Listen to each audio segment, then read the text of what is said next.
Hello! Good morning! Good morning, Philippines! Good morning, Australia! It's me, Jelay. Wala yung husband ko. Boring. Ako lang mag-isa dito sa bahay. So, may gagawin ako. Dahil boring si Jelay, may gagawin siya. Ganun. Gagawa ako ng yung chili garlic flakes oil.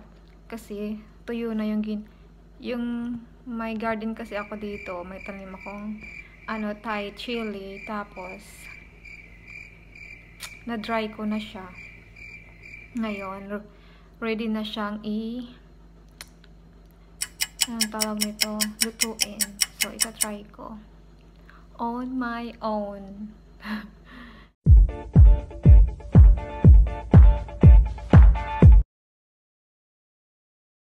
Something special about your love.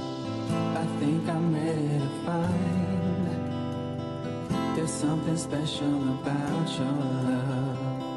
I'm gonna make you mine. Ito na yung pinatuyo kong Thai chili. Galing to sa aking garden, from my garden. Fresh from my garden. Not fresh na kasi dried na siya. So lagay ko lang dito sa food processor. Para nunig na ako mag-slice. Tamad ang lola ni Besh. Ayan. Lagay ko na lahat para isahan na. Pero hindi ko siya totally maliit yung pagka, niya. Yung tama lang, para crunchy. Tinanggalan ko na siya ng ulo. Pinatay ko na silang lahat. Kaya yan, wala na silang ulo. Ayan. Tapos, ito na.